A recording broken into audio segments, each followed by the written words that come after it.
quite recently, I was asked to do a radio interview in America for a channel that specialised in rock shows. And I was asked the question about Jimi Hendrix, and in particular, was Jimi Hendrix murdered? Did I have some psychic insight into this?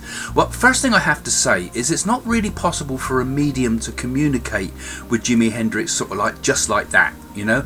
You have to have with you somebody who knew Jimi Hendrix well in order to make a spirit communication, so they can verify proof and evidence. So all us psychics can do in this particular case is kind of give our intuitive understanding.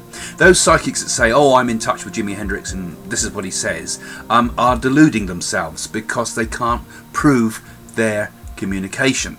I mean, this was what happened when we did Jane and I did the programs about Princess Diana, which went worldwide and were shown in America and England simultaneously.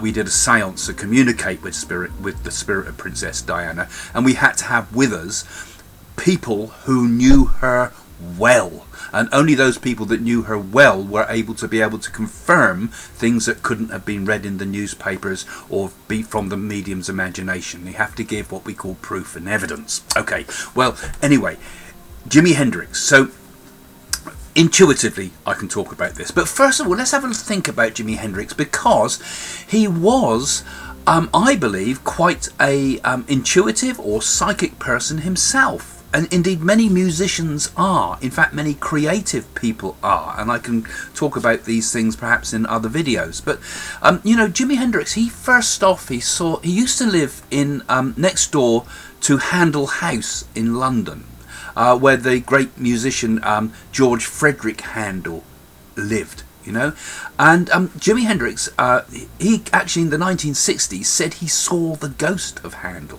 In fact, later on, they even had a Catholic exorcist into Handel House to clear the ghost because it was upsetting people, or allegedly clear the ghost. So, you know, it's interesting that Hendrix kind of had this connection already with the spirit world.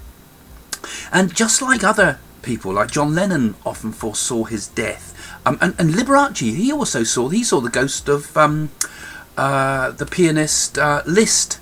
He used to claim, that Liszt used to help Liberace with his work with the piano. So often, like I say, these musicians are often inspired, perhaps, by spirit people working with them, maybe inspiring them from the spirit world. But no, often, if there's a death forecast in someone's fate, the musician often knows about it. John Lennon's a good example of someone who believed he was going to die. So did Elvis, come to that. So did Mark Bolan. They all had intuitions, which sometimes came out in the songs. But interestingly, Jimi Hendrix he wrote a song called The Ballad of Jimmy in 1964.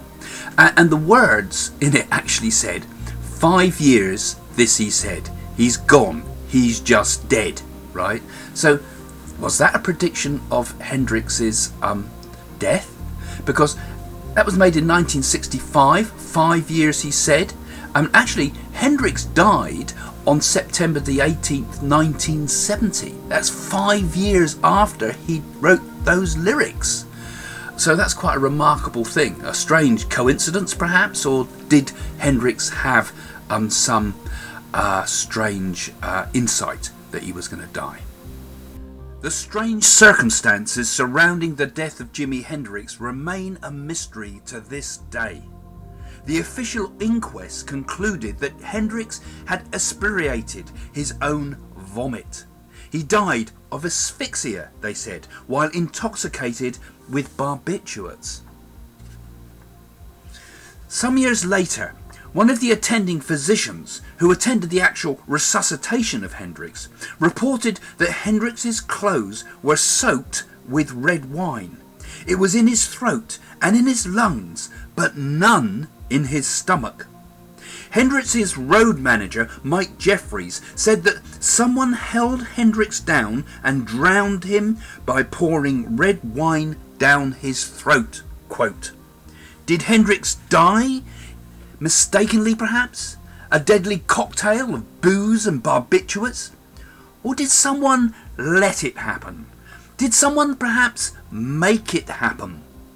Many think that Hendrix might have been murdered.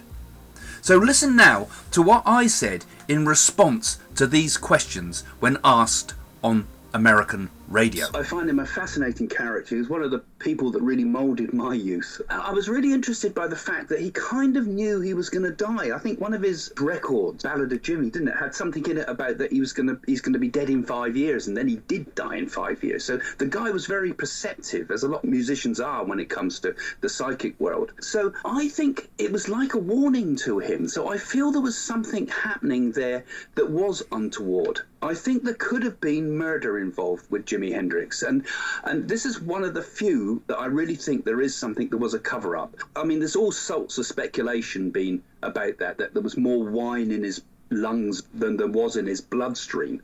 So the feeling I got with that was his girlfriend, that was Monica Damon. I think she was covering something up. I think she gave him some German tablets or something, some sleeping pills of some sort, and he took too many of those. So they were probably the cause of his death.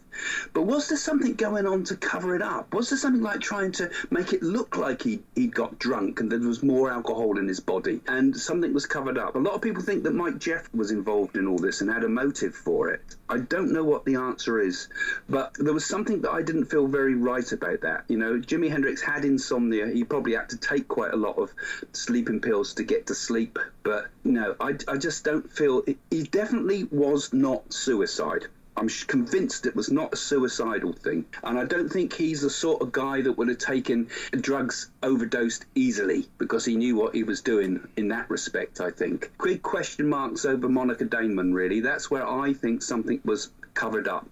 Eric Burden came along to it at the end, and I think he was probably out of his head, and the two of them didn't know what to do with the situation and panicked. The story's so complicated, I wouldn't know where to begin with solving it, but something wasn't right there. I think Hendrix was taken from us. So what do you think? I still puzzle about this way after it happened and after the interview, because was Hendrix murdered? I mean, put your comments in the comments below on this YouTube, please, because it's interesting to get other feedback and other ideas. I wonder often if they were all tripping, if they were all high, because Eric Burton, when he found Hendrix, there was all sorts of chaos. What was going on in his head? What was going on in Hendrix's head? What was going on with all of them, with Monica and so forth? Were they all high on acid and they did some bizarre thing to try to cover up something that went wrong?